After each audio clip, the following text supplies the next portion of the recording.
Vamos a comenzar.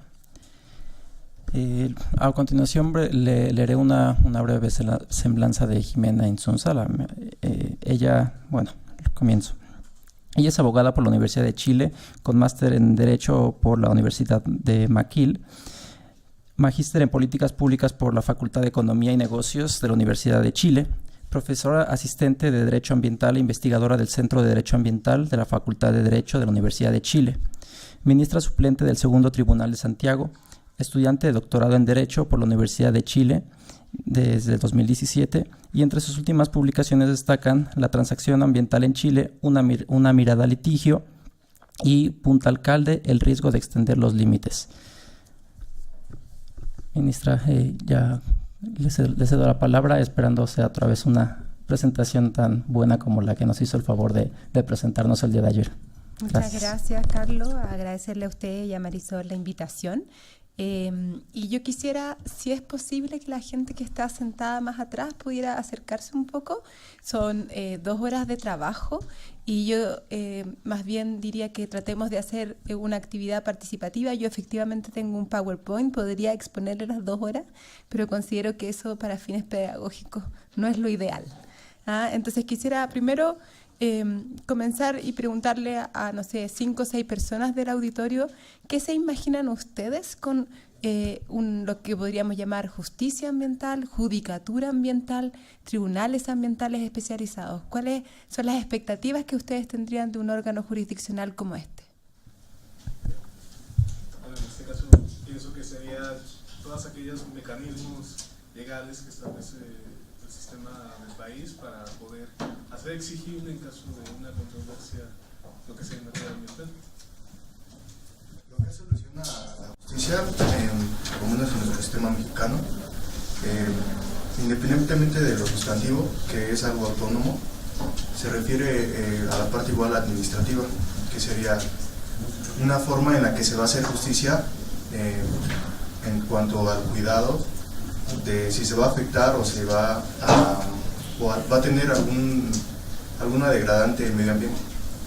Entonces esto lo relaciono con materia administrativa, o sea, se complementa y es supletorio. Como las herramientas que instituye propiamente el derecho para garantizar los derechos previstos en la Constitución y referentes con el medio ambiente.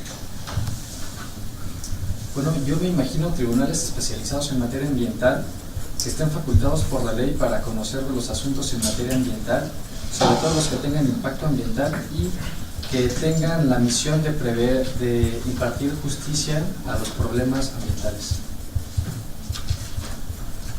Señor. Todo el andamiaje jurídico que existe en nuestro país, y tal vez también en materia internacional, para garantizar al ser humano precisamente el derecho a tener un ambiente limpio, un ambiente sano que nos favorezca en el desarrollo como seres humanos. ¿Alguien más? Bueno, ustedes han mencionado hartos conceptos y entonces yo voy a ir tratando de hacer esta presentación un poco dinámica para darle un poquito de respuesta. Yo creo que de lo que ustedes han dicho hay que hacer una distinción que es sumamente importante, que tiene que ver con lo que es regulación sustantiva del derecho ambiental, que efectivamente tiene una relación con el derecho administrativo, por lo menos en mi país y por lo que he entendido en estos días aquí también, de lo que tiene que ver con la institucionalidad a cargo de las materias ambientales. Y de alguna otra forma una judicatura especializada está fuera de lo que es una institucionalidad del sector público, está también en el caso chileno fuera del Poder Judicial. Son órganos jurisdiccionales que no forman parte del Poder Judicial, pero que obviamente tienen una relación con la Corte Suprema, que es nuestro máximo tribunal.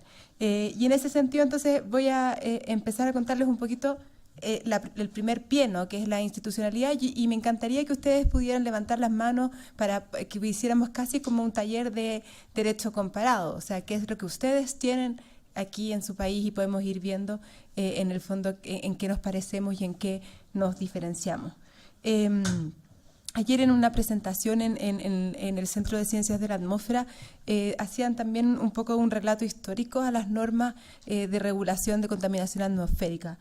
Yo parto diciéndoles más o menos cuándo se remonta la primera regulación chilena, y es en 1912, que tiene que ver con la creación de reservas forestales, es decir, es una mirada conservacionista todavía en esa época. Luego viene el año 16, que ya empieza un poco más la industrialización de nuestro país, y viene una ley que establece la neutralización de los residuos. O sea, recién ya el 16 estamos hablando de residuos, y como yo les comentaba en la presentación de ayer, recién tenemos un marco regulatorio, es decir, una ley de residuos, el año 2017. Luego tiene el año 31, que es la dictación de un decreto supremo del Ministerio de Tierras y Colonización, que tiene que ver con la administración de las tierras estatales, y cuáles de ellas van a estar para objetos medioambientales. Y ahí hay un salto casi de 60 años, hasta que en 1980, en plena dictadura de un régimen militar, cuando se hace una constitución que hoy día es cuestionada desde el punto de vista de su legitimidad de origen, pero se hace efectivamente una constitución, y a la que nos rige hoy día. Lo asombroso es que en una comisión, que es la Comisión Ortúzar, en esos años aparece el debate de si existe o no la necesidad de garantizar constitucionalmente el derecho a vivir en un medio ambiente libre de contaminación. Eso es un hito en lo que es América del Sur, que tal como mencionaba ayer la doctora Carmona, uno de los grandes impulsores de todo lo que fue la constitucionalización del medio ambiente fue don Raúl Brañes. Y finalmente en 1980 efectivamente se consagra el 19 número 8 como el derecho a vivir en un medio ambiente libre de contaminación. No sé cómo está consagrado en la Constitución de ustedes. Y que tiene que explicar más. ¿Cómo está garantizado ese derecho? Bueno, principalmente dice que es el derecho al medio ambiente sano. En esa oración se derivan prácticamente todo lo que serían los derechos ambientales. Y luego del 73 está la facultad del Poder Legislativo mexicano para expedir leyes generales en materia ambiental y las relacionadas con la misma. ¿Y cómo ha sido en...? Dígame. Es el artículo 4 constitucional que declara el derecho como un derecho fundamental. Y luego te vas al 73, que están las facultades del Congreso de la Unión, y en la fracción 29E se le dan las facultades al Congreso de la Unión de expedir una ley general. El punto de una ley general es que es la que reparte competencias, es la que le va a decir qué le toca a la federación, qué le toca a los estados, qué le toca a los municipios. Es lo como está. Y cuénteme una cosa, ¿cuál es la acción de constitucional que resguarda este derecho? Bien, vaya, como está en una ley general, entonces tienen que determinarse, por ejemplo, está en este caso lo que le determina a la federación, y entrarían en las facultades que tiene el tribunal. O sea, ¿no existe hoy día un recurso de protección? Y el amparo. ¿Y se ejercen para resguardar cuando este derecho es conculcado? Prolíficamente. Tengo que sacarle las cosas a tirabuzón. Pues es que el amparo en sí es una medida de garantía individual. También existe el amparo colectivo, pero bajo ciertos supuestos. Pero en sí el amparo, dependiendo de la materia en sí, se interpone ante la autoridad competente. En este caso puede ser ante la autoridad administrativa ambiental, como la Profepa, la Comisión de Regulación de Energía, o incluso dentro de un procedimiento contencioso administrativo, como una revocación de una sentencia administrativa en el cual no está de acuerdo, o sea, hay una violación a un derecho humano relacionado con el derecho ambiental. Pero en la justicia de contencioso administrativa, no en la justicia constitucional. Bueno, sí, porque la última reforma que se hizo a la parte de amparo ya no lo limitaron a un amparo de carácter individual, sino introdujeron el tema de... Solo un pequeño anuncio. Bueno. Sí. Vamos a esperar a que llegue el micrófono a nosotros para que en el audio de la grabación, porque esto está grabando y está también transmitiendo, para que se pueda escuchar. Entonces vamos a tener 2 micrófonos y cuando quieran hacer una pregunta o participar, esperar a que lleguen a ustedes el micrófono. Por favor, gracias. Bueno, eso es una diferencia entre nosotros. Nosotros desde 1980 tenemos una acción constitucional que es de protección, se llama recurso de protección, mal llamado recurso de protección porque es una acción que ha tenido en el fondo por finalidad proteger este derecho constitucional. ¿Ah? Y eso tiene que ver con que nosotros no tenemos contencioso administrativo. ¿Ah? Entonces, la forma de canalizar los conflictos medioambientales ha sido transformar esta acción que claramente es de cautela, ¿no? que uno tendría que decir de alguna forma que es excepcional, se transformó durante muchos años en un contencioso administrativo hasta que se crearon los tribunales ambientales que tienen una competencia en su 80% de contencioso administrativo, y eso vamos a verlo con un poco más de tensión. Desde 1980, como les contaba, en plena dictadura, donde se consagra este derecho, hasta que se dicta una primera ley que tiene contenido de regulación sustantiva en materia ambiental, pasan alrededor de 14 años. Pero es significativo para mí hacer presente que una de las primeras leyes que presentó el presidente Elwin, que fue el primer presidente después de que retornada a la democracia, es la Ley Generales de Bases del Medio Ambiente. El punto de retraso en la tramitación legislativa tuvo que ver con la definición de medio ambiente. Si uno va a la historia de la ley, uno ve que en realidad no hubo mayores problemas por parte de los legisladores respecto de los instrumentos de gestión ambiental que se establecían, de la forma de diseño institucional, que era un servicio público llamado Comisión Nacional del Medio Ambiente, sino que el punto estuvo en las definiciones. Definición de medio ambiente y definición de contaminación. Y no sé si ustedes en sus leyes, ya sea federal o estatal, tienen definido eso. Sí. Ya. ¿Y usted alguno se lo sabe o si quiere lo puede buscar ahí en su... acuérdese del micrófono porque si no Carlos me va a poner cara de... No recuerdo bien, creo que es el artículo 9 de la LGPA, o es el cuarto. ¿Cuál es? ¿El 9 o el cuarto de la LGPA? Creo que es el cuarto o el 9, uno de esos. Pero más o menos, ¿cuál es? Nos dice que ambiente es todo lo que tiene que ver, tanto elementos físicos como elementos biológicos, que tiene que ver igual con la atmósfera y con cualquier cuestión, todo lo que está alrededor del ser humano. ¿Y tiene elementos artificiales? Sí, serían elementos físicos. Pero, por ejemplo, ¿contempla el patrimonio cultural? A ver, ¿se lo puedo leer? Por supuesto. Es el artículo 3. Ambiente es el conjunto de elementos naturales y artificiales o inducidos por el hombre que hacen posible la existencia y desarrollo de los seres humanos y demás organismos vivos que interactúan en un espacio y tiempo determinado. Muchas gracias. O sea, tienen los elementos artificiales. Esa fue la gran discusión a nivel de la tramitación legislativa en los años 94. Si se incorporaba o no se incorporaba los elementos artificiales. Marisol. Porque cuando te refieres a los elementos artificiales inducidos por el hombre que hacen posible el desarrollo y el bienestar de los seres humanos, pues es una definición donde cabe todo. Porque yo puedo decir que si no tengo celular, no me desarrollo, o que esta infraestructura es necesaria para mi desarrollo. Y entonces ese es el tema de hasta dónde están los límites de qué es medio ambiente, ¿no? Y si realmente estamos hablando del entorno que nos da sustento, pero al final del día tampoco es que estemos a la intemperie, ¿no?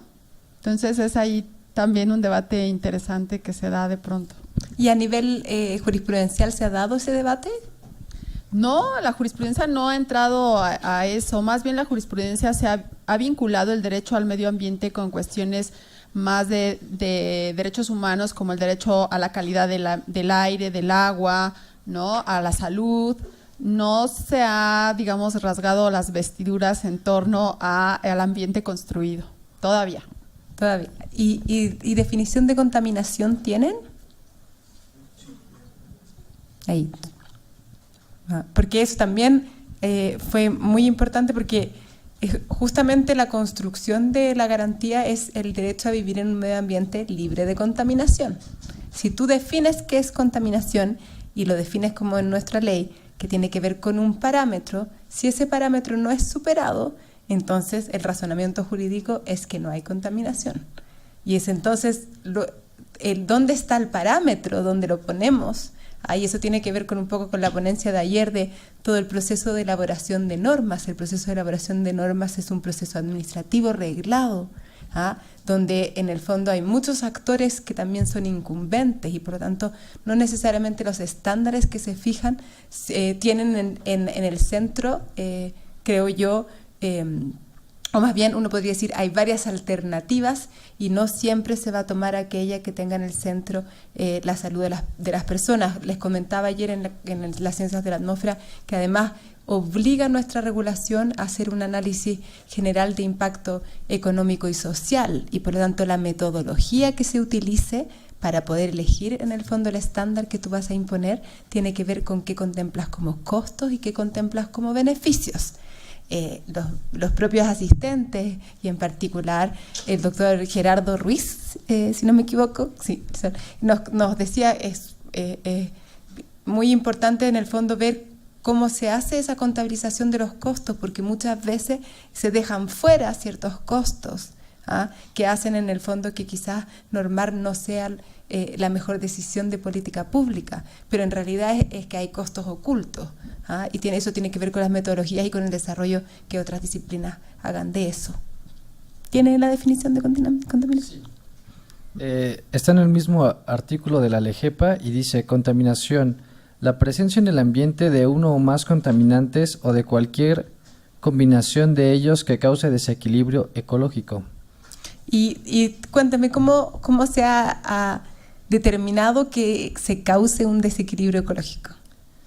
Bueno, eso es algo muy interesante porque aquí dice de uno o más contaminantes o en su combinación, pero realmente no define muy bien lo que es un contaminante, simplemente dice que cause un desequilibrio ecológico. ¿Y ninguno de ustedes ha estado en algún litigio donde se haya discutido eso? ¿Que haya o no haya contaminación? ¿Qué es lo que provoca desde el punto de vista ya jurisdiccional? Si ustedes tienen un cliente, ¿no?, que está afectado por esa contaminación, ¿qué es lo que ocurre? Mariana. Nosotros tenemos normas sociales mexicanas, entonces cuando se va... Micrófono. Tú tienes normas oficiales mexicanas que se establecen ciertos parámetros y si superas esos parámetros entonces se señala que estás fuera de norma, por consiguiente estás contaminando el ambiente. O sea, el desequilibrio también está en el fondo asociado a parámetros. Sí. Y la construcción de esos parámetros es una construcción técnica. Técnica. Está dentro de las normas oficiales mexicanas hechos por comités y ahí es donde está el tema de si esos parámetros están realmente corresponden a la realidad, son suficientes, tienen que hacer ajustes, le parecen a la industria, ¿no? Entonces ahí están los intereses privados y el tema de protección ambiental. ¿Y participación ciudadana contemplan esos Sí. procedimientos? Sí. ¿Qué tipo de participación ciudadana? Si no estoy mal, hay comités y para la elaboración de esa norma tiene que estar la industria, la ciudadanía, obviamente el Estado. Y pueden tomar mucho tiempo, se supone que se tienen que actualizar cada 5 años, cosa que no sucede. Y obviamente pues esos parámetros, por ejemplo, en el tema de aguas, ¿no? Hay un caso muy famoso en donde hay una zona de muchas descargas y tú puedes tener los parámetros con base a una norma, pero si hay 500 industrias descargando en una misma zona, esos parámetros no son suficientes. Entonces esa norma tiene que tener ajustes porque pues obviamente el cuerpo de agua no puede resistir tantos contaminantes, pero están sujetos a cuestiones técnicas. Muchas gracias. Señor. También ha sido una cuestión muy casuística. Digo, por ejemplo, el Salto Jalisco, que es donde está la parte industrial. Hersey dijo, hay una acción industrial que se llama El Salto, y dice, Hersey dice, yo no puedo admitir más tanto de partículas en el medio ambiente. Hewlett Packard dice, yo no puedo admitir tales condiciones en el medio ambiente. ¿Por qué? Porque entonces mis filtros serían carísimos. Quieren que me establezca aquí me tienen que garantizar, y Hewlett Packard y Hersey controlan que el ambiente no rebase esos niveles, y son bastante fuertes. No sé, me estoy explicando. ¿Por qué? Dice Hersey, dice, mi proceso alimentario requiere que el ambiente, el entorno, no tenga más de tales partículas. Si me rebasan esas partículas, mis filtros serían carísimos. Entonces, ¿qué? Me están expulsando de este parque industrial. Igualmente, y yo creo que es más lógico decirles, los que ensamblan tarjetas tienen controles muy fuertes del ambiente general. Por ejemplo, con quien son totalmente incompatibles con la industria cementera, por decir algo, otros también. Entonces es una casuística que se hace también, tiene toda la razón aquí la compañera, pero hay una casuística fuerte en la instalación de parques industriales. No sé si me expliqué, espero haberles aportado algo al respecto. Muchas gracias. Yo creo que esa casuística se da en todos los países. Y efectivamente va más allá incluso de los estándares, y hay un poco ligado a lo que se habló en el panel de ayer al principio, ¿no? Que es ordenamiento territorial y cómo tener el ordenamiento territorial un instrumento que pueda hacerse cargo de estos parques industriales y donde los localizamos y los efectos que tienen en la población. El tema ambiental es un tema complejo por antonomasia, y por lo tanto lo que uno trata de hacer de las distintas posiciones es tratar de hacer una regulación que sea coherente y una institucionalidad que permita un desarrollo de esa regulación. Pero no vamos a encontrar en este taller, creo yo, la solución a esos problemas, sino más bien el tratar de compartir experiencias de su país y del mío a fin de tener mayores herramientas para el desarrollo de sus carreras. Voy a seguir un poquito, voy a adelantarme. Este diseño institucional de los años 90 era un diseño institucional que tenía que ver con esto de tener solo un servicio de tercer nivel, es decir, un servicio que se llamaba, como les decía, Comisión Nacional del Medio Ambiente, pero que no se sentaba a la mesa con los ministros de Economía, con el ministro de Minería, con el ministro que estaba a cargo de todo lo que era fomento productivo. Medio ambiente y la concepción de desarrollo sustentable en esos años, en los años 90, no tenía la fuerza que tenía hoy día. Nosotros somos un país que gran parte de nuestro PIB tiene que ver con recursos naturales. O sea, nosotros somos un país minero, y siempre se ha dicho que el cobre es el sueldo de Chile. Por lo tanto, empezar a establecer de alguna u otra forma regulaciones que encarecieran, que yo creo que eso es una concepción errada, pero es básicamente la que está hoy día todavía vigente, es decir, todo lo que fuera medidas que tuvieran por objeto proteger el medio ambiente podían tener como correlato que la minería tuviera que tomar ciertas y determinadas decisiones a nivel productivo que iban a encarecer sus costos. Y por lo tanto, entonces estamos pensando históricamente en esa época tener un servicio de tercer nivel que coordinara, que evaluara los proyectos, que efectivamente empezara a introducir la variable ambiental en los modelos productivos, era la decisión política que se tomó en esos entonces. Pero ¿qué fue lo que pasó? Y yo no sé si esto pasó también en México, y acá también tenemos otro punto de semejanza, es que todo el proceso de incorporación a la OCDE en Chile fue un proceso que tuvo una repercusión en lo que es modificación y diseño de políticas públicas bien significativa.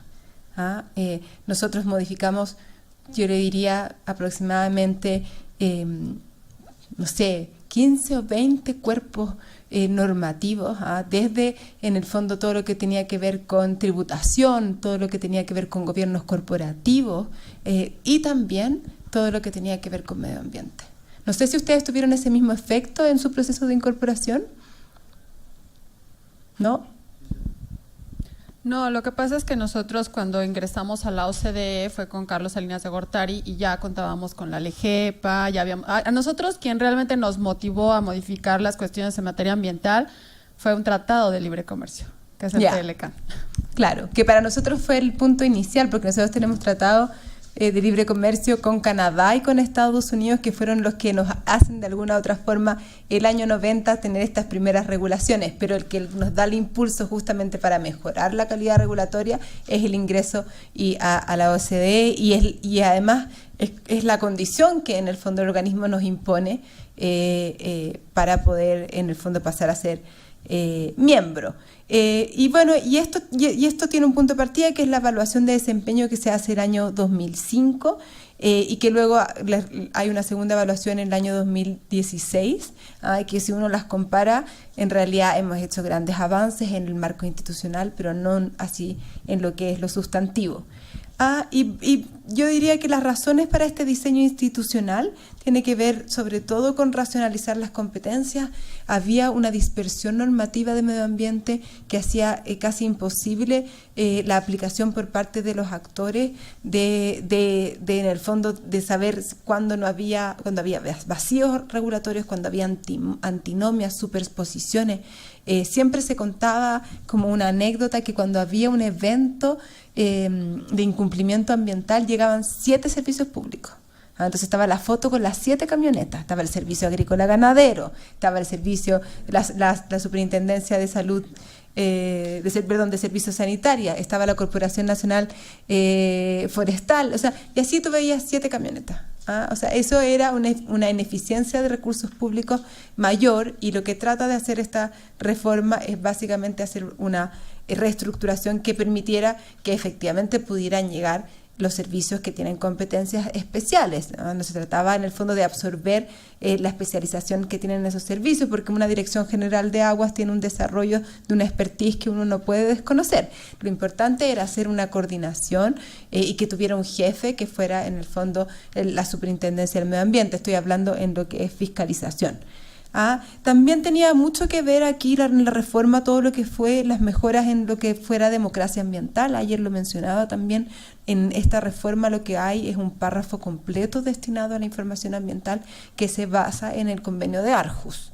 O sea, si usted ve la norma, lo que usted va a ver es en el fondo una descripción de lo que se señala como información ambiental, que tiene su correlato en el convenio de Aarhus y que garantiza en el fondo una obligación del Estado, tanto activa como pasiva, tener a disposición de todos ustedes, de todos los habitantes, el estado del medio ambiente a nivel nacional, regional y local, así como que cada persona y ciudadano pueda solicitar la información que sea de su interés respecto a materias ambientales. Se define información ambiental de la manera más amplia posible. Quisiera contarles también, en el fondo, como un ejemplo de esto, cómo ha sido. Nosotros tenemos una actividad que es la salmonicultura, ¿no? Que es en el fondo la piscicultura. La piscicultura tiene bastantes efectos medioambientales, impactos medioambientales, sobre todo con lo que ha sido en los últimos años con el virus ISA, que ha llevado en el fondo a que las empresas tengan que, por ejemplo, en el fondo tener que eliminar una cantidad de producción bastante considerable porque están contaminados con ese virus. Y ha sido a través de la información ambiental en que las organizaciones no gubernamentales como Oceana, que me imagino que aquí también está presente, ha hecho en el fondo de alguna u otra forma el litigio ambiental. No ha ido en contra de los actos administrativos que habilitan en el fondo la actividad económica de la acuicultura, sino que ha ido a través de buscar cuántos antibióticos, quiénes son los que utilizan los antibióticos, y así suficiente. No sé si tienen acuicultura aquí. ¿Dónde? ¿En qué parte del país? Sorprendentemente, el lugar donde más acuacultura se hace es el Estado de México. En el país, pero prácticamente en todo el litoral de México se lleva a cabo acuacultura, en la parte de Ensenada, toda la Baja California. ¿Y hacen con jaula? Bueno, desde el aire se ven como unas redes gigantes, unos aros gigantes, no sé abajo si son jaulas o si son solo redes, pero sí se lleva a cabo. Y también hay estanques, mucho se lleva a cabo en estanques. ¿Y han tenido problemas con esta actividad desde el punto de vista medioambiental? Nosotros creo que, aunque tenemos más de 11,000 kilómetros de litoral, el tema de la pesca siempre ha sido como, no sabemos bien qué hacer con pesca. lo incluimos como parte del Ministerio de Medio Ambiente, luego lo quitamos y luego lo pasamos a otro lado y luego vamos a decir que sí vamos a desaparecer el instituto, y bien a bien y paradójicamente no hemos dado la potencialidad al sector pesquero, más bien hemos privilegiado otras actividades a costa del sector pesquero, por ejemplo la actividad petrolera, ¿no? Que prácticamente acabamos con la actividad camaronera en Campeche y en Ciudad del Carmen, y tú ves ahí los barcos como de ficción, gigantescos, todos oxidados, porque se les pagó a los pescadores una cierta cantidad para que dejaran de pescar a efecto de poder llevar a cabo la actividad petrolera. Entonces hemos tenido otras priorizaciones. Bueno, y un poco entonces como comentándoles las claves de la reforma, uno podría decir que es primera vez que hay una distinción clara entre lo que es conservación y fomento productivo. O sea, tú vas a tener un Ministerio del Medio Ambiente que se va a sentar a la mesa a discutir de par a par, ¿no? Vis a vis, sí, en condiciones de igualdad. O sea, eso es muy relevante con el Ministro de Economía, con el Ministro de Minería y con el Ministro de Energía. Eso ha tenido un impacto, esto es una reforma del año 2010, ha tenido un impacto en Chile. Hoy día las consideraciones ambientales son parte de la deliberación política. Y si ustedes ven y van a la prensa, ustedes se podrán dar cuenta que por lo menos en los 2 últimos gobiernos ha habido 2 casos, uno por gobierno, uno que es Barrancones y ahora uno que está muy bullado, que tiene que ver con una de las reservas nacionales del pingüino Humboldt, que es el caso Dominga, que en el fondo se ha visto como lo medioambiental ha estado mucho más sobre las consideraciones económicas. En el primer caso es un caso donde el presidente de la República llama al, en el fondo, como director ejecutivo de la empresa y le pide que no realice el proyecto, a lo cual accede la empresa. Eso es algo inédito en el país. Y en este caso, que es el caso Dominga, al cual no me puedo referir mayormente porque todavía está en desarrollo, lo que hay es básicamente un rechazo por parte de la autoridad ambiental para que se lleve a cabo el proyecto, y producto de eso hay una repercusión política que hace que el ministro de Hacienda y el ministro de Economía renuncien. O sea, lo que ustedes comprenderán que es de alguna u otra forma un hecho político no menor tratándose de un proyecto ambiental. No sé si ustedes han tenido en México algo similar.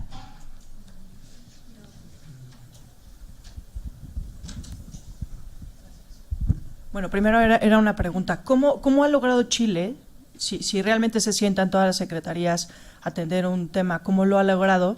Su legislación se lo permite en el sentido de, dentro de una propia legislación, sí intervienen varias autoridades. Lo pregunto porque creo que mi percepción en México es que cada secretaría tiene un carril y de ahí no se escapa, ¿no? Y desafortunadamente el tema ambiental pues está vinculado con prácticamente todas las secretarías. Y solo se dan en casos como yo podría mencionar, hubo una catástrofe en el río Sonora, en donde solo precisamente para las fotografías, y como usted mencionaba, las 7 camionetas, aquí aparecían varias secretarías. Solo en estos casos que son como muy de difusión, ¿no? Y muy mediáticos aparecen. Pero aunque nuestra normatividad sí establece, por ahí la LIGEPA mezcla a Secretaría de Salud o hace un llamado a la SAGARPA, de facto no ocurre. ¿Cómo lo ha hecho Chile para que sí se sienten a la mesa? ¿Es más una presión social? ¿Si es un tema legal? ¿Cómo lo ha conseguido? La respuesta tiene, yo creo que 2 dimensiones. Uno, que tiene que ver con la política y regulación de todo lo que es recursos naturales renovables. Todo lo que tenga que ver con ese tipo de regulación, y hago el hincapié que es renovable, porque lo no renovable que tiene que ver con la minería quedó fuera. Eso es una pérdida desde el punto de vista de que hubiese sido, lo ideal es que todo lo que fuera recursos naturales quedara bajo la misma regulación, pero los que son renovables van a este Consejo de Ministros para la Sustentabilidad. Están obligados a pasar todos los anteproyectos de ley todos los reglamentos que tengan que ver con los recursos naturales renovables, pasar por esa consejo. Ese es un consejo de ministros que está compuesto por una serie de secretarios de estados y que tiene para mi gusto el suficiente equilibrio de contemplar. Por un lado, uno podría decir, esto es una caricatura porque no siempre se da ese correlato, pero uno podría decir que está salud, que está medio ambiente, que está bienes nacionales, y por otro lado está el Ministerio de Economía, que representa todo lo que son los recursos hidrobiológicos. En Chile también, bueno, siempre ha estado en economía, pero en algún minuto se pensó en llevárselo a medio ambiente también, y nosotros también tenemos una costa bastante larga y recursos hidrobiológicos es bastante significativo. Está economía, está minería, está energía. También está el Ministerio de Educación. O sea, ahí uno podría decir que no necesariamente es lo que ha ocurrido, pero desde el punto de vista teórico, uno podría decir que ahí tú tienes un diseño institucional que lleva a elevar el debate de lo que va a ser la política del uso y el aprovechamiento de los recursos naturales. Si uno va a lo fáctico, uno puede darse cuenta que en realidad el debate no es tan profundo como uno desearía, pero esto es una institucionalidad del 2010 y todavía yo creo que hay que darle más tiempo para que vaya alcanzando quizás su nivel crucero, pero está el diseño institucional y va a depender de los ministros de Medio Ambiente, creo yo, cuánto utilizarlo, cuánto convocarlo, cuánto en el fondo, si es que se lo bypasearon, cuántas veces va a ser presente eso. Entonces esa es una parte de la respuesta. Ahora, lo que tiene que ver con los proyectos propiamente tal, y es que era el instrumento que yo les comentaba que era muy parecido al que tienen ustedes, que es el instrumento de evaluación. Nosotros tenemos, me falta una lámina, a nivel de lo que es como a nivel regional, lo que existe es una comisión de evaluación, que usted ve ahí. La comisión de evaluación está en primer lugar compuesta por el intendente y luego por los secretarios regionales ministeriales, que son los representantes de los ministerios a niveles regionales. Y están compuestos por medio ambiente, economía, energía, obras públicas, agricultura, vivienda y urbanismo, transporte y telecomunicaciones, minería, planificación, que hoy día se llama desarrollo social, y salud. Entonces, la aprobación de un proyecto tiene que hacerse en ese órgano colegiado. Tenemos entonces nuevamente un espacio de deliberación. Ahí uno podría decir que se cristalizan las peleas entre la conservación y el fomento productivo, proyecto por proyecto. Ahora, todo esto viene de un procedimiento administrativo reglado que es bastante interesante, porque hay una distinción entre lo que es aspectos normados, que uno podría hablar de instrumentos de planificación territorial. O sea, aquí hay zonas donde no se puede emplazar porque es área verde. Entonces, sobre eso no hay mayor discusión porque es algo normativo. Uno no puede ir en contra de ese instrumento de planificación territorial. Pero todo lo que tiene que ver con lo discrecional, que es lo del derecho administrativo, es decir, cuáles son las medidas que tú vas a tener asociadas a los impactos que va a causar un proyecto, que es discrecional. O sea, uno puede determinar desde imponer un filtro, como usted mencionaba, hasta que hay una medida de compensación que es la reforestación de 100 hectáreas en otro lugar. Entonces, todo lo que tiene que ver eso es una discusión que se da a través de un órgano colegiado.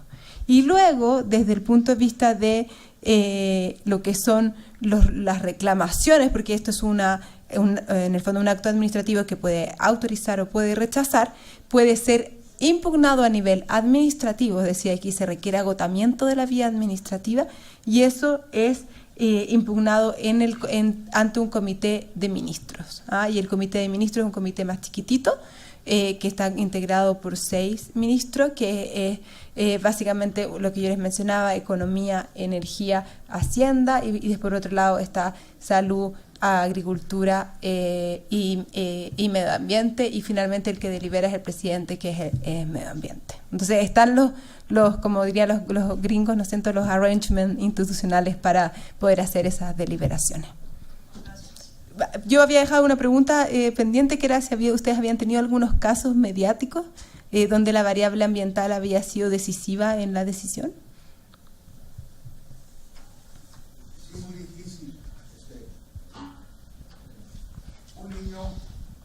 cae al río Lerma-Santiago. El Lerma-Santiago es una cuenca muy compleja, empieza aquí y termina allá en Puerto Vallarta. O sea, es un río muy complejo y del cual toman agua y descargan pues todos los que están de aquí hasta allá, ¿no?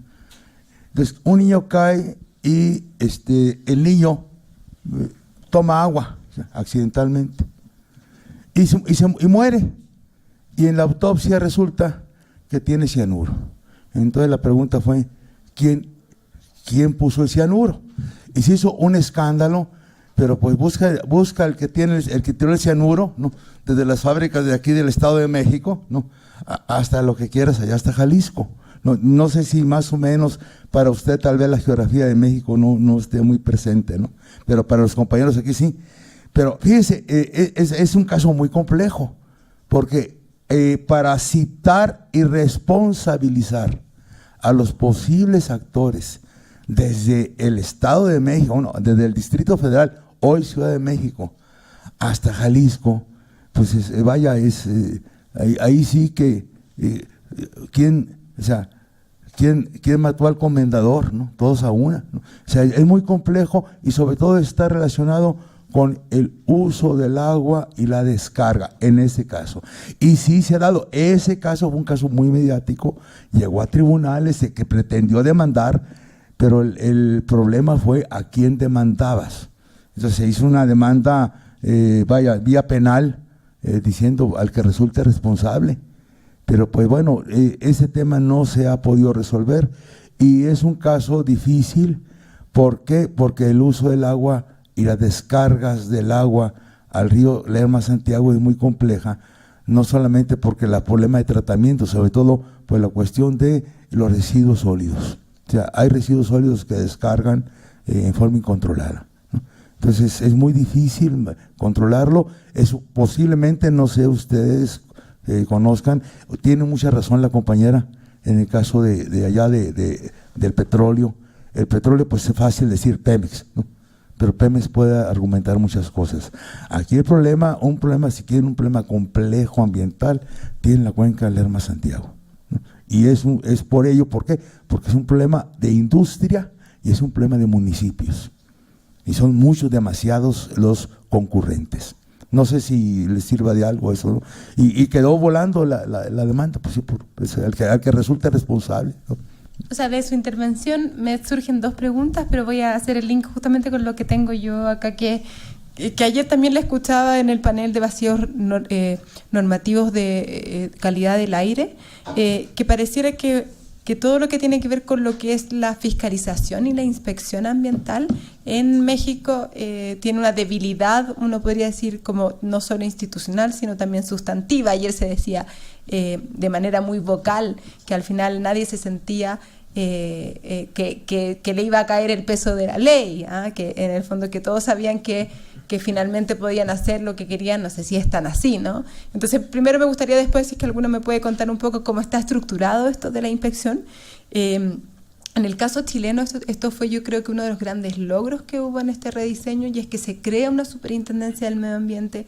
La superintendencia del medio ambiente es un servicio público que tiene una personalidad jurídica, tiene un patrimonio propio, es decir, tiene de alguna u otra forma cierta independencia, está bajo la supervigilancia del presidente de la República, que finalmente que a través de alta dirección pública, que no sé también si eso ustedes lo tienen, pero es un organismo del servicio civil que está encargado de buscar a la mejor gente para poder proveer estos cargos que son tan relevantes, y es una institución fiscalizadora, y eso tiene un efecto en las remuneraciones. O sea, el personal de la superintendencia recibe una remuneración que uno podría decir que está acorde a mercado, y esto es súper importante desde el punto de vista de contar con muy buenos profesionales para desempeñar una labor que es en el fondo decisiva a la hora de poder garantizar finalmente una protección ambiental. Estamos hablando de una institución que igual es una institución como que se le llama también un poquito ciúticamente, diría yo, no de segundo piso. Es una institución que más bien es una estructura que se va a ayudar de los otros servicios públicos para desempeñar su labor, y no es en el fondo, como uno pudiera pensar, una estructura que lo que va a hacer es ir por cada uno de los componentes del medio ambiente. O sea, no es, déjame decirlo en otras palabras, la institución a cargo de los derechos de aprovechamiento de agua en Chile, que es la Dirección General de Agua, sigue existiendo y va a colaborar con la Superintendencia del Medio Ambiente en temas de agua. Pero también tenemos, obviamente, una superintendencia tiene su propio personal, que es el que está encargado de cumplir con las metas. Y esto también es algo relevante y es una decisión que se tomó a nivel político. Esta no es una superintendencia que tenga que ver con los componentes ambientales. Es decir, si usted se siente que tiene un problema con lo mismo de descargas que hablaba usted, todo lo que tiene que ver con normas de descarga de riles tiene que estar asociado a un instrumento de gestión ambiental para que sea de competencia de la Superintendencia del Medio Ambiente. Es decir, la superintendencia está estructurada en base a los instrumentos de gestión ambiental de nuestro país.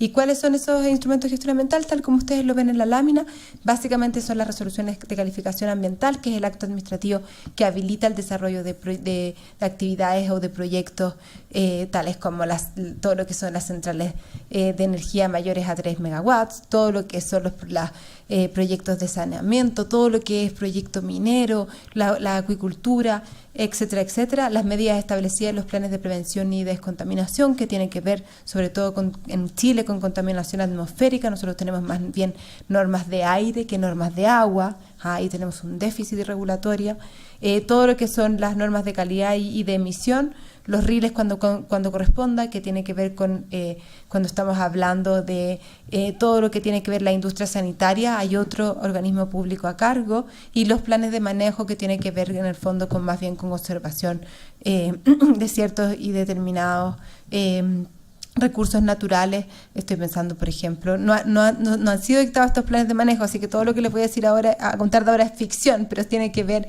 con, por ejemplo, todo lo que sería ecosistemas relacionados con los humedales, por ejemplo, planes de manejo con relación a eso. Y la fiscalización, le doy al tiro la palabra, la fiscalización puede ser directa, es decir, por propios funcionarios de la superintendencia, fiscalización indirecta, que es a través, como yo les decía, de los otros organismos sectoriales encargados de los componentes ambientales, y por último, fiscalización de terceros, que tiene que ver con las entidades acreditadas, que yo entendí ayer en la ponencia que vi respecto de calidad del aire, que ustedes también lo utilizan, o sea, ustedes tienen programas de monitoreo, que me imagino que son de instituciones que están certificadas, que pueden reportar en el fondo de alguna u otra forma la información que da en el fondo, que permite establecer cuándo hay una infracción, un incumplimiento de un parámetro.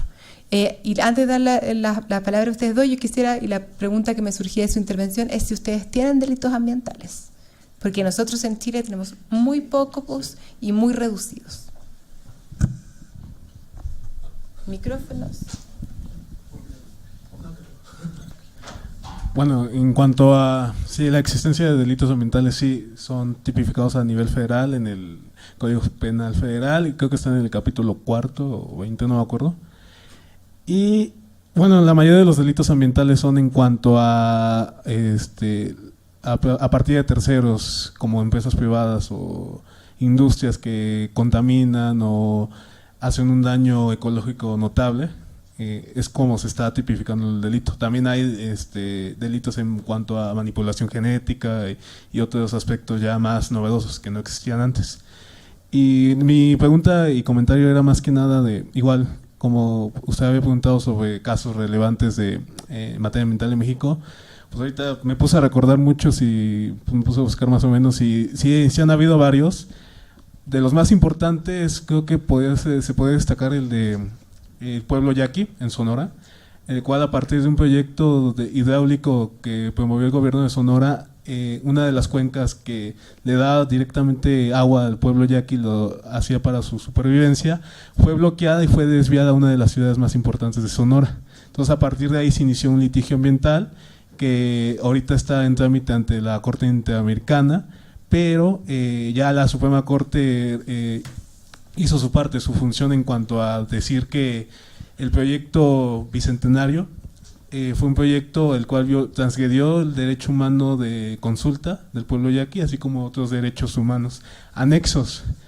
también está otro proyecto otro caso que es el caso Tajamar en Cancún, en el cual el caso en sí fue que la Profepa, que fue la autoridad que dio el sí para la aprobación de los proyectos de construcción en esas áreas protegidas, todavía no acaba el caso, pero por lo que se está viendo es que esos proyectos fueron más que nada por actos de corrupción, por así decirlo. Entonces ahorita se han revocado los permisos y se ordenó la destrucción de la mayoría de las obras públicas que están ahí. Y mi pregunta era a usted, ¿cómo Chile maneja los casos de corrupción cuando tienen que ver mucho con aspectos ambientales? Lo que se da mucho en la concesión de permisos de construcción de obra, manejo y concesiones de agua y cosas relativas. Gracias. Gracias. El último caso yo creo haberlo conocido que tiene que ver nuevamente con instrumentos de planificación territorial y cuando tú das una autorización en contra de ellos, que ahí entra otra disciplina del derecho, ¿no? Que es el derecho urbanístico, o sea, ya tenemos administrativo urbanístico, administrativo ambiental, o sea, al final nosotros tenemos que conocer una cantidad como abogados de derecho ambiental y profesores, más todavía una cantidad de normativas y cómo estas se coordinan, se relacionan o más bien todo lo contrario. Yo le diría en primer lugar que el nivel de corrupción de mi país es bajísimo. Y las medidas que se han tomado en los últimos años en contra de la corrupción yo creo que han sido eficaces en cuanto a poder asentar esta afirmación que yo le digo tan categóricamente.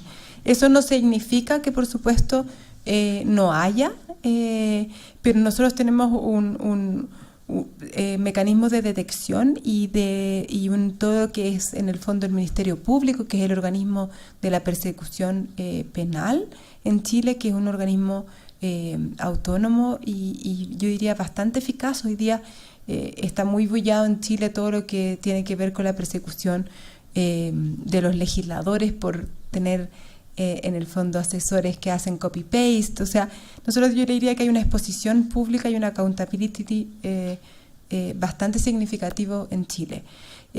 Conozco solamente de un caso que está hoy día en tramitación ante los tribunales orales penales por un proyecto que había sido aprobado efectivamente con algún pago de por medio, pero no se ha dictado sentencia condenatoria y usted comprenderá que lo que corresponde ahí es el principio de inocencia. Ya en la cosa más urbanística yo le diría que sí han también existido casos donde se han mencionado actos de corrupción en los permisos municipales, que son las autoridades locales. En algunos casos se han comprobado, pero son los menos. Pero sí yo le diría ahí que ahí hay un problema institucional que es más complejo, y es que el jefe de la división de obras municipales no depende del alcalde, depende del Ministerio de Vivienda y Urbanismo. Y eso de alguna u otra forma es disruptivo a nivel de orgánica, porque en el fondo el alcalde, que es el representante en el fondo de los ciudadanos de esa comuna, puede querer en el fondo tener una vocación, por ejemplo, turística en una zona de la comuna que no necesariamente esté recogida todavía o consagrada en el instrumento de planificación territorial, pero como el DOM, como le decimos nosotros todo en jerga, no depende de él, no es su jefe directo, puede ser que tome decisiones que sean legales. No estoy diciendo que no sean legales, pero que vayan que no vayan en sintonía con la decisión del representante democrático. Por lo tanto, ahí yo le diría más bien que dejo de lado el tema de la corrupción, pero sí le hago en el fondo un énfasis en lo que es el diseño institucional y en las fallas regulatorias que ahí están presentes. ¿Alguna otra intervención o seguimos adelante? Sigo adelante, entonces. Esta también desde el punto de vista... ¿Quiere intervenir, Carlos? No, pidió el micrófono. Si quiere un ejemplo de corrupción, se la pongo. Mire, Guadalajara. No, pero este está buenísimo. No, ese no. Guadalajara para rellenos sanitarios hace un contrato con constructora Avedrop, CAPSA. CAPSA es una de las inversionistas aquí, la tienen muy cerquita, aquí en la Santa Fe. Bien. Hace un contrato de muy buen dinero, en aquella época eran 40 millones de pesos mensuales, no eran semanales, por toda la operación. Pero implicaba hacer un relleno sanitario en una parte que se llama El Salto. Bien. Como necesitaba dinero porque andaba muy quebrado aquí, porque le estaban venciéndose los créditos aquí en Santa Fe, utilizó en lugar de malla, de membranas con norma, utilizó prácticamente plástico de supermercado. Se denunció, se dijo y todo lo demás, nunca pudo prosperar, las membranas se rompieron. Entonces se le ha insistido a Guadalajara y se le ha insistido a la Secretaría y han volteado siempre para otro lado. CAPSA tiene bastante poder. Es un caso de ya. ¿Y por qué? Porque dijo, no, es que no tengo dinero. ¿Y por qué? Porque andaba quebrando aquí en Santa Fe. Y ahí lo tienen, y ha durado los últimos 8 años.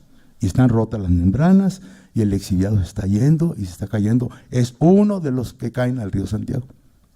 Y ahí en el caso de los lixiviados, ¿ustedes no tienen alguna respuesta jurídica? ¿No tienen se le ha hecho la denuncia, pero ni modo, es que como está muy complicado el caso, y CAPSA, pues pues es que siempre, el nivel a la hora de probarlo, siempre se ha excluido, se ha evitado llegar al tema. Pero más allá del caso puntual, ¿qué es lo que ocurre cuando hay daño ambiental en México? Bueno, pues depende de quién sea quien acuses.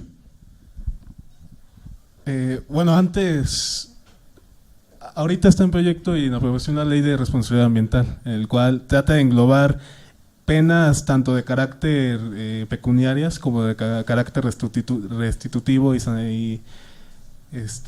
restitutivo. Pero antes solamente la Profepa, que en este caso era la autoridad en imponer penas de carácter administrativo, y en su caso, si había alguna comisión de delito, se daba vista al Ministerio Público.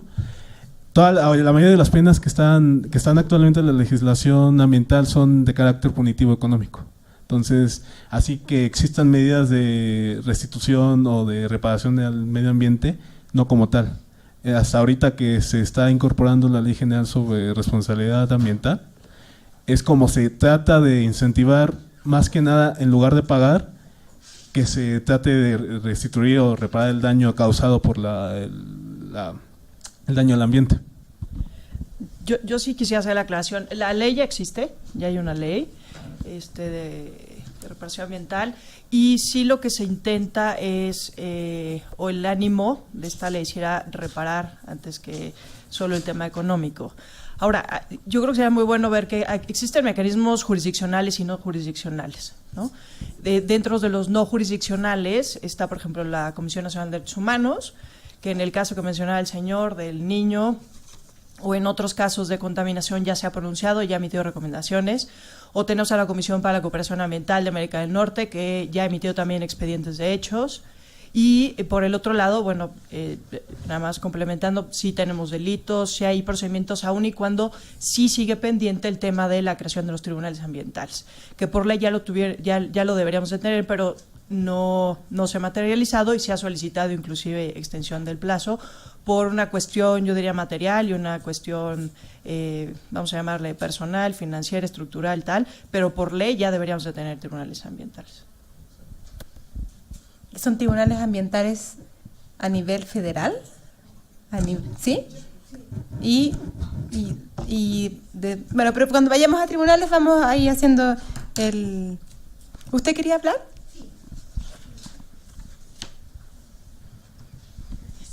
Yo quería hacer un comentario respecto a la responsabilidad ambiental.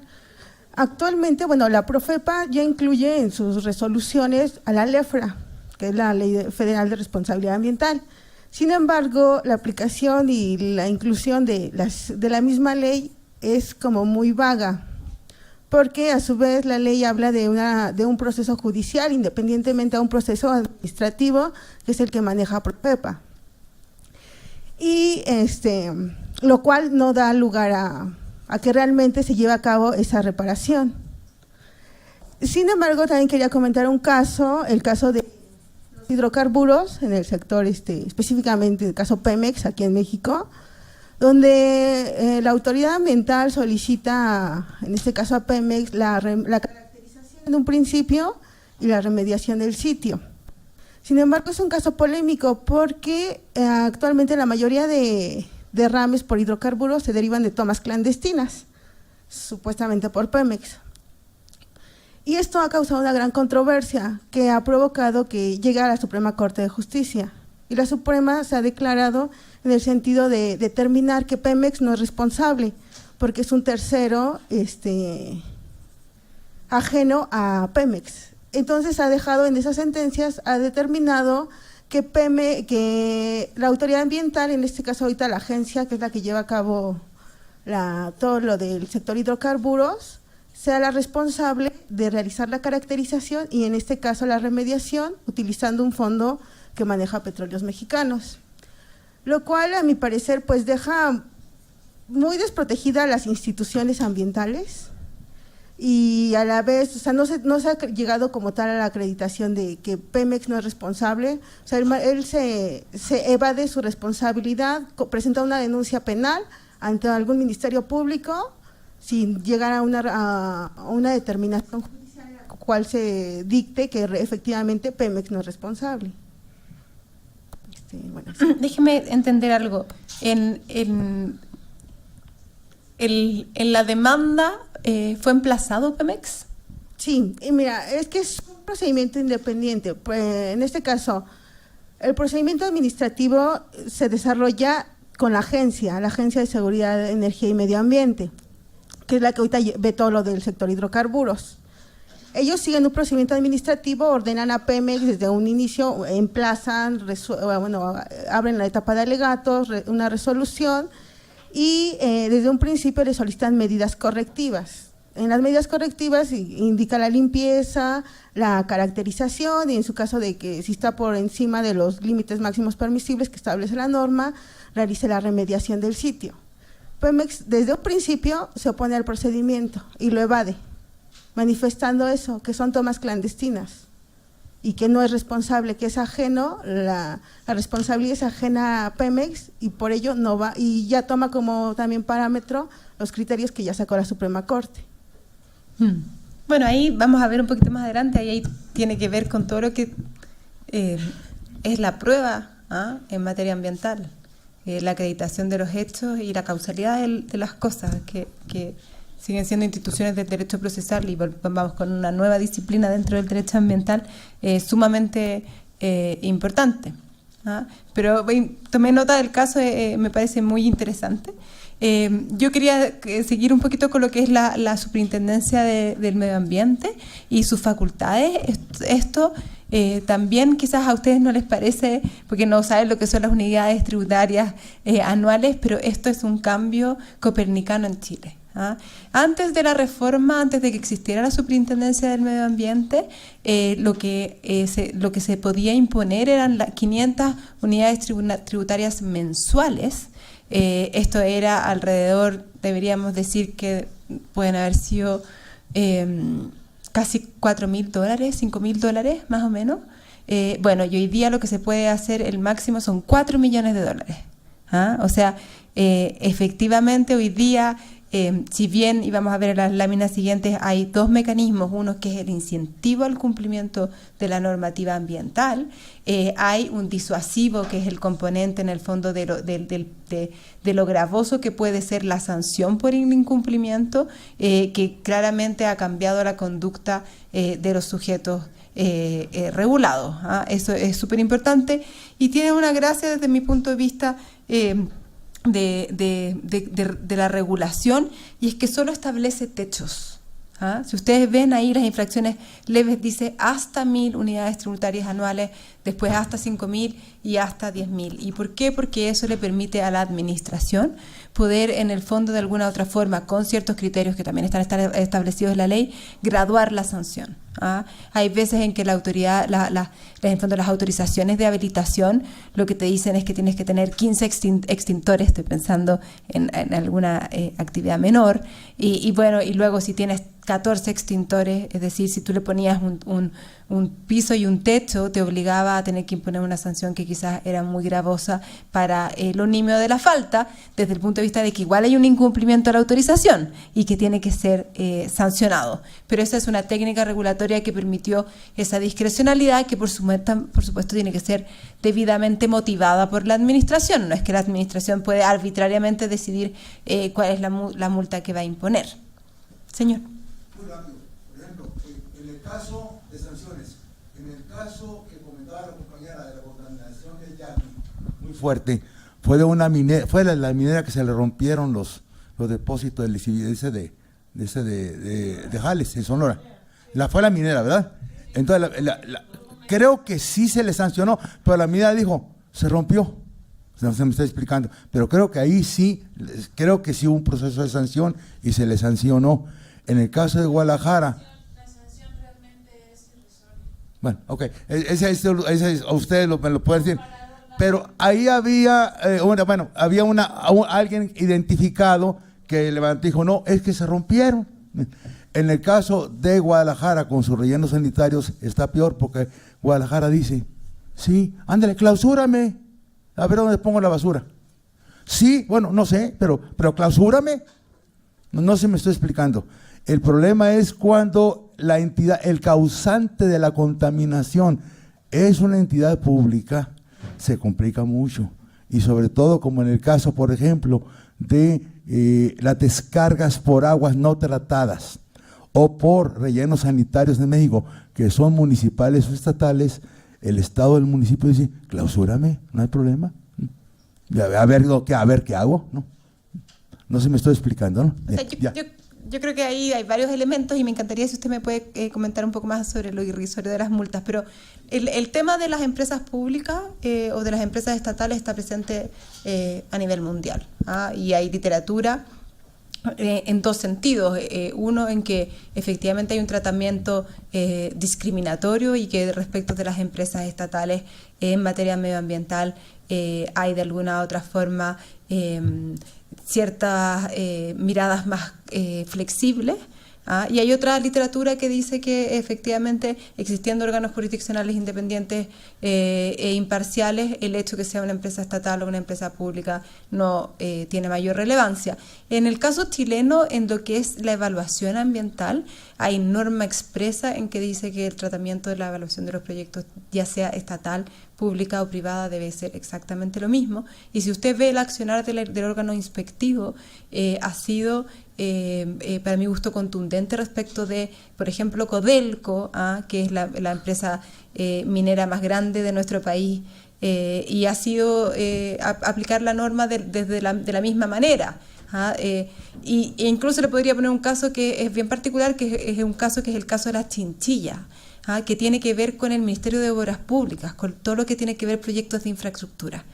Iba a pasar una ruta en el hábitat de las chinchillas, que es una especie protegida que además, y esto puede ser como un poco coloquial lo que yo les voy a contar, pero todo lo que fuera a dividir su ecosistema era algo que efectivamente iba a afectar su comportamiento y sobre todo su comportamiento de reproducción. Entonces la decisión de pasar el camino por ahí, efectivamente desde el punto de vista del costo social, de la evaluación de costo social, era buena porque permitía la conectividad, pero desde el punto de vista del medio ambiente y de la protección de las chinchillas era una mala decisión. Había una medida asociada que tenía que ver con un centro de rescate de chinchillas y con que además ciertas y determinadas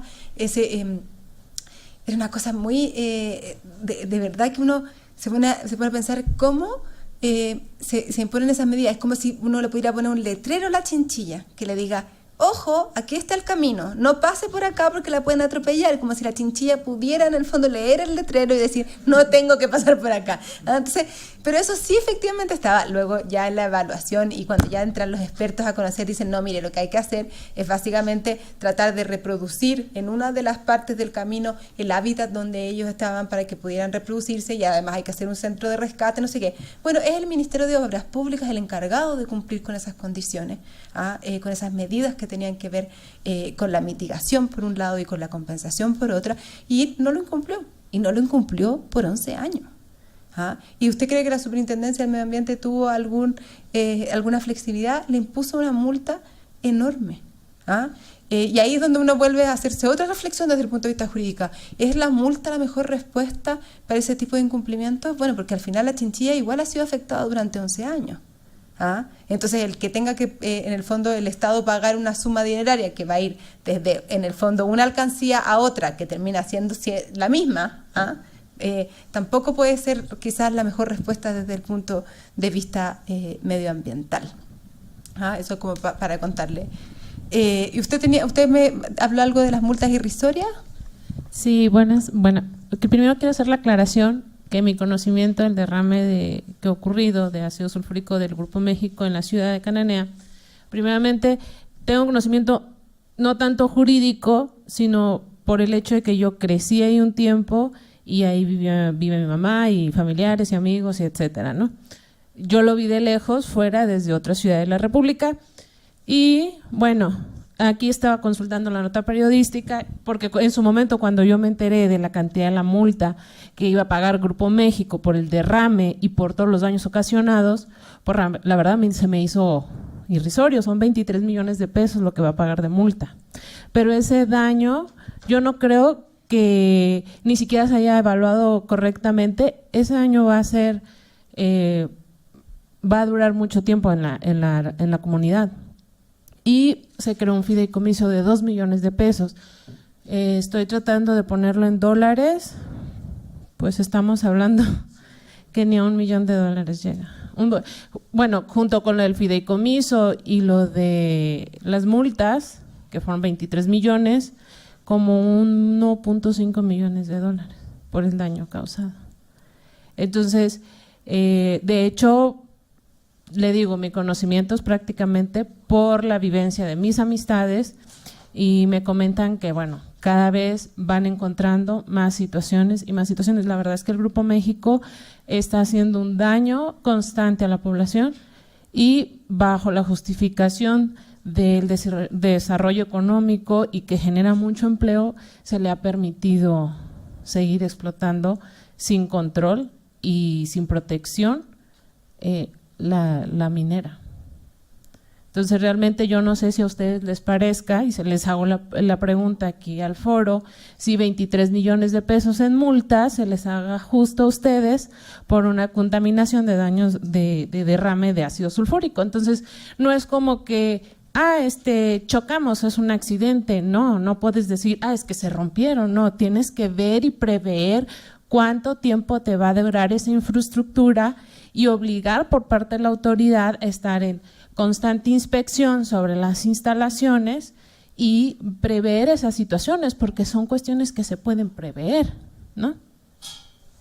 Entonces, bueno, les dejo la pregunta a ustedes. 23 millones se les hace correcto. Ahora, se paga la multa, ya están pagadas. Y luego, yo no he visto en manera, y les digo, cercana, pues que se esté haciendo alguna construcción, algún tipo de saneamiento al medio ambiente por ese derrame.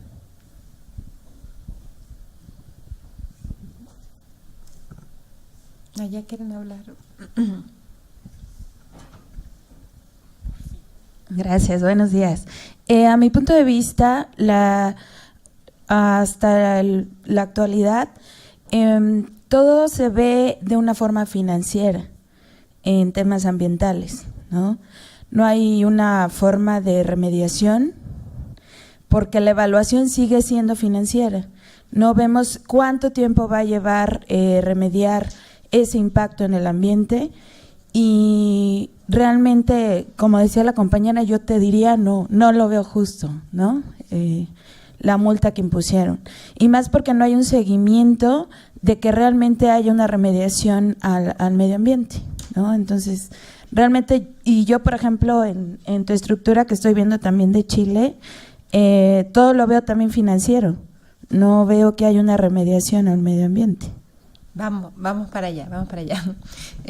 Voy a terminar entonces básicamente con lo que tiene que ver con el órgano de inspectivo, y como les decía, lo que se decidió en su momento fue hacer dos tipos de respuesta. Una respuesta que es la respuesta de la actividad de policía clásica de la administración, es decir, usted incumple, yo le impongo una multa, y lo que tenía, como les mostraba en el cuadro anterior, lo que tienes es en el fondo una diversidad de sanciones, donde la multa obviamente juega un rol importante. Pero también se crean mecanismos de incentivo al cumplimiento, ¿ah? Se crea la autodenuncia, que básicamente es que te permite, en el fondo, una respuesta más lesiva por parte de la administración si es que tú eres el que vas a decir que has incumplido con la legislación, pero además se te exige que tú hagas un programa de cumplimiento, que es el segundo, que también existe independientemente. Es decir, si tú has incumplido, tú puedes volver como la oveja al rebaño, ¿ah? Y para eso se elabora un instrumento, que es un instrumento que es bastante, para mi gusto, complejo y detallado, porque lo que hace es decir, mire, yo incumplí A, voy a volver al cumplimiento de la manera B. Para eso, en el fondo, ya voy a hacer todas estas acciones. Estas acciones tienen estos indicadores de verificabilidad, y voy a gastar todo esto, ¿ah? Y eso es como una matriz, ¿ah? Entonces no es una declaración programática de mire, voy a ser bueno de nuevo y voy a volver. No, está ratificado en un acto administrativo. Eso tiene un efecto en la suspensión en el fondo del procedimiento sancionatorio, ¿ah? Y si es que tú no incumples, entonces te llega el doble de la multa, ¿ah? Entonces en el fondo se van creando incentivos para de alguna u otra forma hacer una mejor. Y yo estoy de acuerdo con usted con la cosa de la mirada económica, pero desde el punto de vista de la administración, es deber de la administración un principio de eficiencia. La administración no puede estar en todas partes. Nosotros no tenemos la capacidad de estar, nosotros tenemos el norte, que es minero completo, donde los rajos de las minas están a 5.000 metros de altura. O sea, usted se imagina tener un inspector todos los días ahí, o una vez a la semana ahí, en el fondo también es una irresponsabilidad financiera por parte de la administración. Entonces hay que empezar a buscar mecanismos que permitan de alguna u otra forma que los sujetos que están bajo estas autorizaciones administrativas sientan en el fondo que van a poder estar bajo la lupa, como una lupa contingente de que siempre los van a estar observados, así como el hermano mayor, una cosa así, y eso se hace a través de otro tipo de innovaciones desde mi punto de vista del derecho, ¿ah? Y estos instrumentos son eso. El programa de cumplimiento ha tenido harto éxito en Chile, la autodenuncia mucho menor, porque efectivamente quedó regulada de una manera que solo la primera vez te eximen un 100% y la sucesiva 75-25, entonces de alguna u otra forma eso hace que el cálculo costo-beneficio de las empresas, que sí es duro y puro, no necesariamente haga de su uso algo normal. Y por último está el plan de reparación, que tiene que ver con daño. El plan de reparación tampoco ha sido un instrumento muy utilizado, porque también quedó, yo creo que mal diseñado, porque usted sabe, no sé cómo será la tramitación legislativa, pero la tramitación legislativa puede ingresar un elefante y salir no sé, no, puede ingresar una boa y terminar en un camello, ¿no es cierto? Bueno, el proyecto original de esta reforma lo que hacía era llevar en el fondo modelo europeo de la administrativización del daño ambiental. O sea, todo lo que era daño ambiental quedaba a nivel administrativo, y por lo tanto la reparación y todas las medidas de remediación quedaban a nivel administrativo. Eso finalmente en la tramitación salió, y quedó esta posibilidad, que es voluntaria, de que si la administración dice que ha habido daño ambiental, tú puedas presentar un plan de reparación voluntariamente con las acciones para reparar el medio ambiente dañado. Pero usted comprenderá que ahí el incentivo, salvo que sea un daño ambiental muy menor, no existe. Porque lo que va a convenir es ir a tribunales y probablemente dilatar en el fondo la obligación de reparación por parte de quienes lo hayan causado, porque además y eso es legítimo, ¿no es cierto? Tienen la expectativa de que en realidad pudiera ser que alguno de los elementos constitutivos del régimen de responsabilidad extracontractual no se acredite. Y ahí viene de nuevo el tema de la prueba, que es un tema muy importante. Y bueno, voy a la nueva judicatura ambiental. Aquí me dejaron 25 minutos, así que voy a tomar yo mi tiempo para no demorarme. Nueva judicatura ambiental, y aquí a mí me gustaría también contextualizarlo internacionalmente. Desde el 92, 80 gobiernos han promulgado leyes que permitan un mayor acceso a la información ambiental, que es uno de los pilares de la democracia. En los últimos 30 años, 41 países han creado cortes o tribunales especializados, estableciendo más de 350 instituciones. O sea, esto es una tendencia mundial. Después, Mariana, te voy a pedir que me comentes más un poco de lo de los tribunales ambientales aquí en México. Más de la mitad de estas instituciones se ha creado a partir del 2014, es decir, estamos hablando más o menos de que una década y media desde que empieza este como boom de especialización de la judicatura ambiental. Y hay ejemplos, por ejemplo, como el Tribunal Verde de la Corte Suprema de la India o el Tribunal de Tierra y Medio Ambiente de uno de los estados de Australia. Ahí les traje unas fotos para que ustedes puedan ver. Hay a nivel más bien latinoamericano, uno podría decir que está el Tribunal Administrativo Ambiental de Costa Rica, pero que tiene la diferencia de que en realidad, a pesar de llamarse tribunal, es una agencia administrativa. Depende del Ministerio del Medio Ambiente, no es un órgano jurisdiccional propiamente tal. Entonces, también hay que tener ojo con las nomenclaturas que se utilizan para la creación de esto. Tenemos la Corte Suprema de Vermont en el caso de Estados Unidos. Yo diría que es una de las experiencias que habría que seguir. Yo creo que uno de los estados que más ha avanzado en este sentido. Y lo que, como me refería al ejemplo de Australia, y un poco trayendo algunas de las consideraciones que hicieron respecto de los casos cuando tiene el deber de consulta de los pueblos indígenas, el caso australiano es un caso que por supuesto tiene que ver con los elementos de medio ambiente, pero que también tiene que ver con los reclamos de territorio por parte de los pueblos indígenas. En Australia y en Nueva Zelanda, ustedes saben la historia que ahí ha habido. Los primeros ministros en ambos casos han tenido que pedir perdón respecto del tratamiento que han tenido con sus pueblos indígenas, y todo lo que ha sido la construcción jurídica de alguna otra forma de la restauración de los derechos tiene que ver con los claim lands, o sea, es decir, con las reclamaciones de las tierras y en el fondo el volver a la situación recuerden que además estos son tierras que le pertenecen a la corona, entonces tienen ahí todo un entramado jurídico porque es Commonwealth, entonces no es que le vayan a asignar y le va a decir usted es dueño de este territorio, pero sí un reconocimiento de que esos son los territorios donde pueden realizar sus actividades y donde pueden emplazar sus hogares. Aquí ustedes tienen un mapa. Este es un estudio de Pring and Pring, que ahora está actualizado. Yo tengo la foto del 2008, pero entiendo que hay una nueva versión del 2016. Y ustedes ahí ven cómo en el mundo, en el verde, hay alguna categoría de estos tribunales, ya sea a nivel administrativo, ya sea a nivel jurisdiccional, ya sea dentro del Poder Judicial, ya sea una sala especializada en la Corte Suprema, etcétera. Pero ustedes ven que es bastante importante la tendencia mundial hacia la creación de judicatura ambiental. ¿Y por qué se crean estos tribunales ambientales? Bueno, es por la complejidad de las causas ambientales. O sea, nosotros hemos estado hablando de casos donde hay elementos del medio ambiente que son muy diferentes, donde los expertices que se requieren para resolver las controversias, o sea, no es lo mismo una controversia respecto de recursos hidrobiológicos, donde hay una sobreexplotación mundial y ha sido declarado así por los organismos internacionales, que cuando estamos hablando en el fondo de una especie protegida o una especie en extinción de un país determinado. O sea, las respuestas jurídicas en uno y otro caso tienen que ser distintos. Yo diría que también ha sido importante toda la empoderamiento que ha tenido la ciudadanía respecto de los temas ambientales.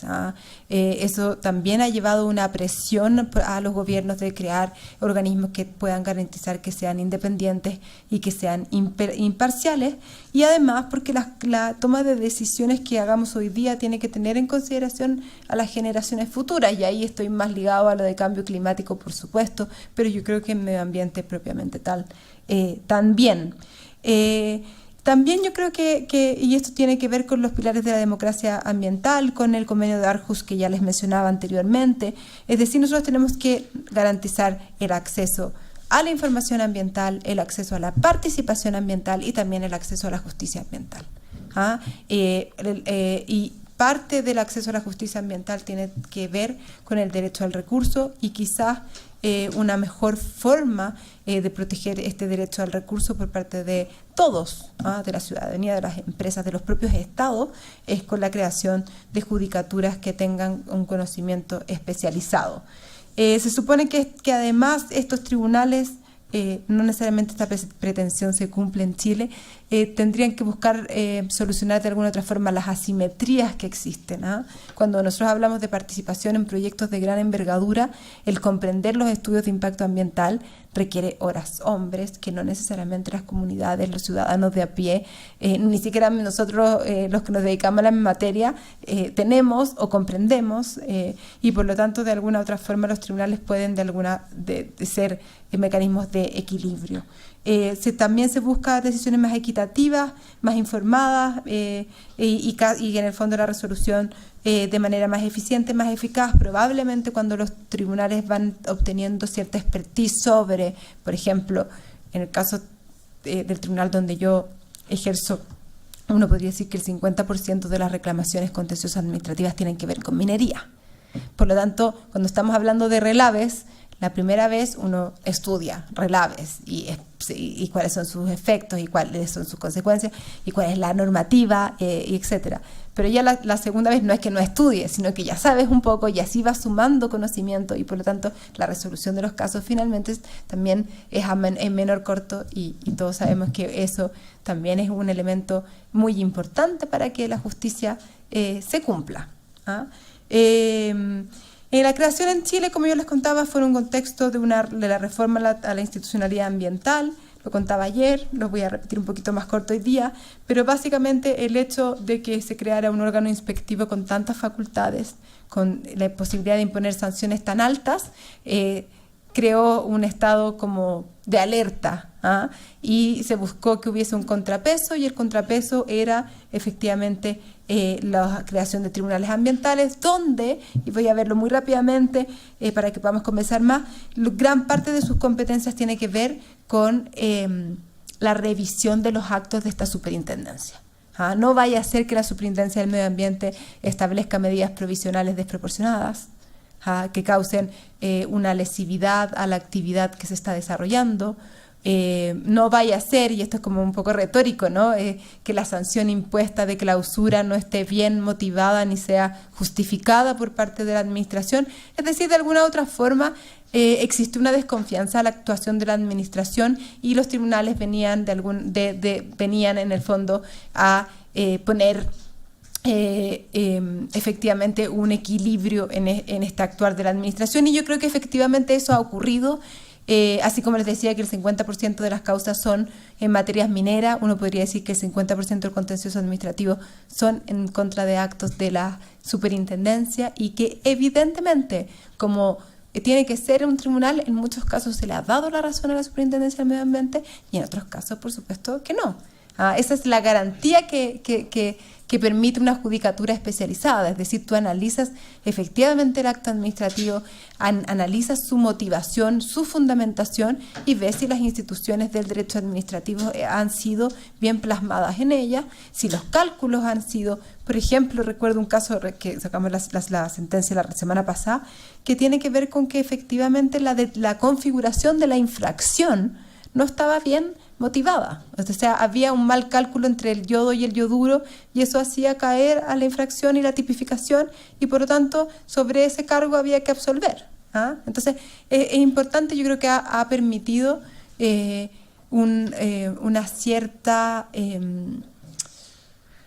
no sé si certeza es la palabra, pero una cierta confianza en la institucionalidad ambiental que es tan necesaria en una materia como esta. O sea, el poder acudir a los tribunales y contar con eso permite justamente, ¿no es cierto?, la tutela la tutela efectiva de los derechos, que es una de las finalidades del rol que tenemos los jueces. Esta es una ley del año 2012, se crean 3 tribunales ambientales, uno en Antofagasta, Santiago, Valdivia, y como les decía, la competencia es la revisión de actos de la administración. Yo creo que ya me deberían estar quedando como 10, 15 minutos, entonces voy a ir directo. Bueno, estas son fotos para que ustedes vean ahí cómo son los tribunales ambientales. De alguna u otra forma les representé todo, el del norte, el del centro. Estos ministros que están acá abajo son los ministros de Antofagasta, que luego de 5 años pudieron ser nominados. Y voy a referirme a 2 temas en particular. Uno, el nombramiento de los tribunales, que yo creo que puede ser uno de las críticas que uno podría hacerle a la judicatura ambiental, y por eso me encantaría saber cómo sería en el caso mexicano. El nombramiento de los jueces ambientales es un nombramiento muy complejo. Es un nombramiento que incluso es más difícil ser ministro de un tribunal ambiental que ser Contralor General de la República. O sea, imagínense, y además somos un tribunal en el fondo, un símil a la Corte de Apelaciones, podríamos decir, ni siquiera un tribunal tan importante. ¿Y cuáles son las etapas? Básicamente, alta dirección pública, que como les decía, era un servicio civil que garantiza que uno tenga las competencias, pero luego vas a la Corte Suprema, tienes que hacer una oposición de antecedentes.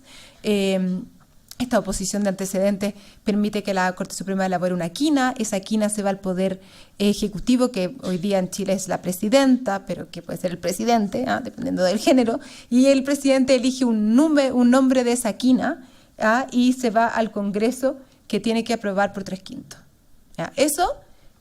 Ese quórum de 3/5 significa que tiene que haber una negociación política, y por lo tanto que al final los nombres de los jueces no necesariamente van a tener que ver con sus competencias, porque se van a tratar de guardar los equilibrios políticos.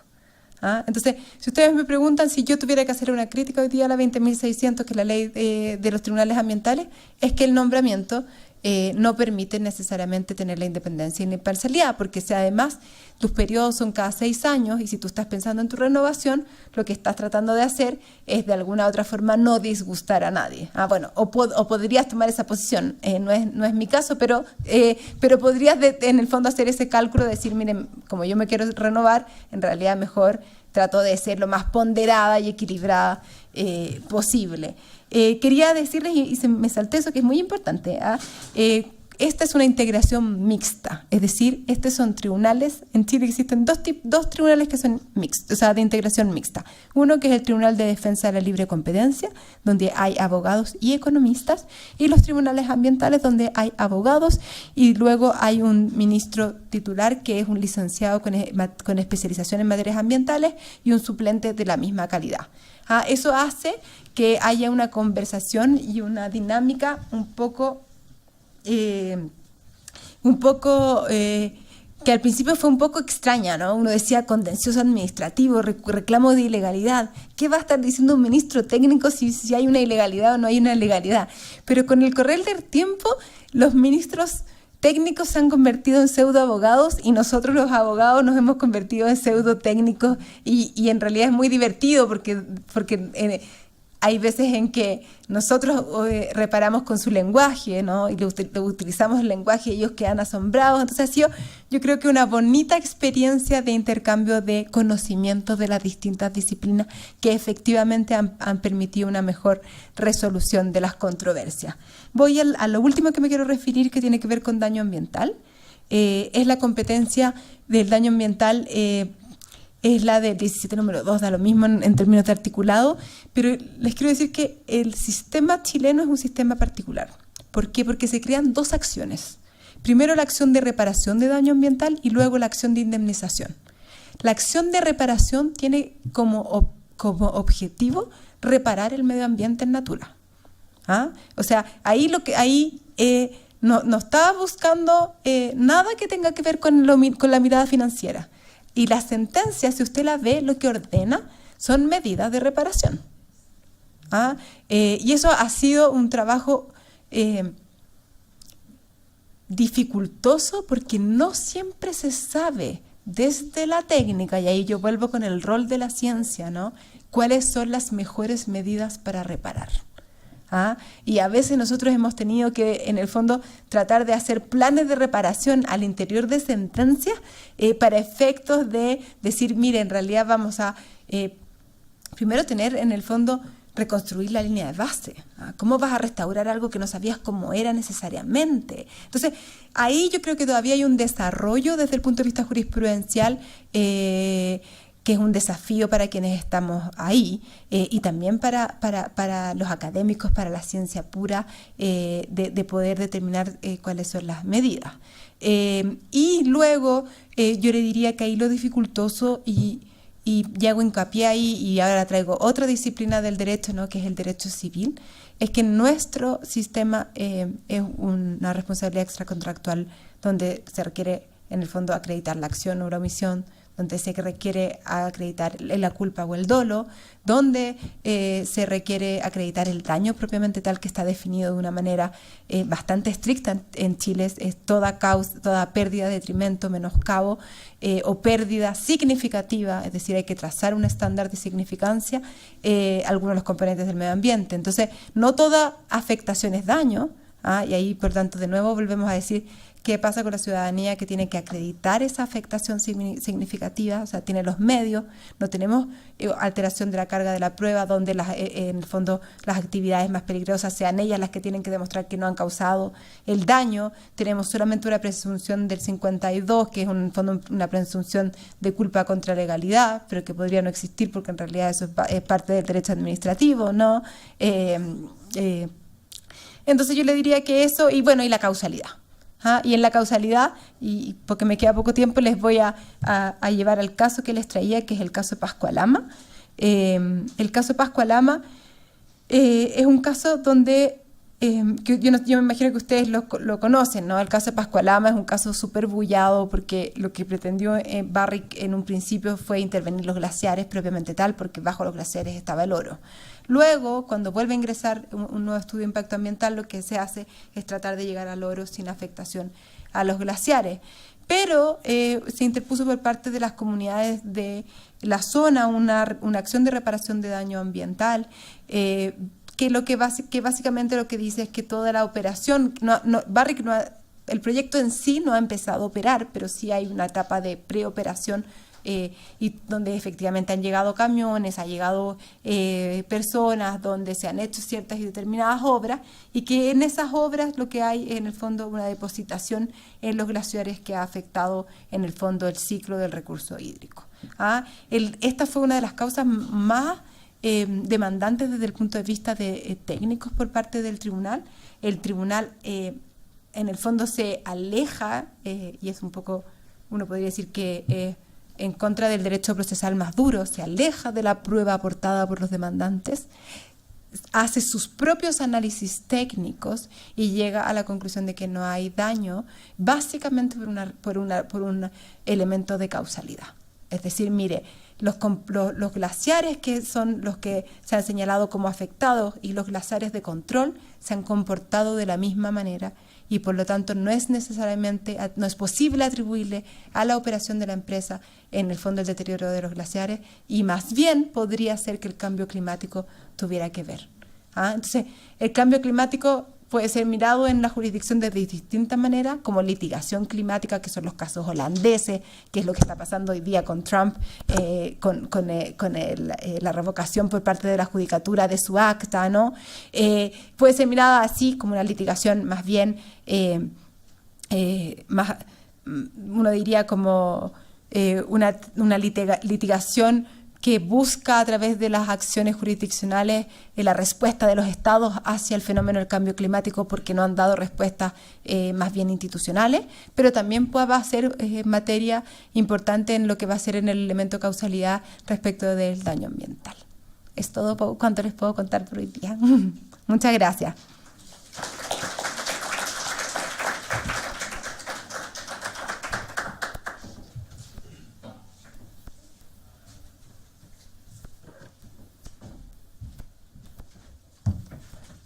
Ministra Jimena, bueno, le agradecemos mucho su participación, tanto del día de ayer como la de hoy. Y bueno, desde ayer, tanto como hoy, no pude evitar estar recordando una frase que se escucha mucho en el argot jurídico, tanto en la Facultad de Derecho como en todos los foros, y es que abogado que solo sabe de derecho, ni de derecho sabe. Y más en estos temas ambientales y de cambio climático, y con este nuevo principio y paradigma de la sustentabilidad que implica tanto cuestiones ambientales, sociales como económicas, es muy importante tenerlo. Y bueno, no es exclusivo, es extensible a cualquier disciplina. No sé, arquitecto que solo de arquitectura sabe, pues ni de arquitectura sabe, ¿no? Hay que tener los ojos bien abiertos, obviamente sin intentar abarcar todo. Hay que especializarnos, pero tener el radar bien abierto en estos temas. Y hago... Sí, o sea, es interdisciplinario este asunto de medio ambiente y de cambio climático y estas cuestiones. Hago entrega de su constancia y muchas gracias por acompañarnos, y les damos gracias a ustedes por acompañarnos también. Gracias. Muchas gracias.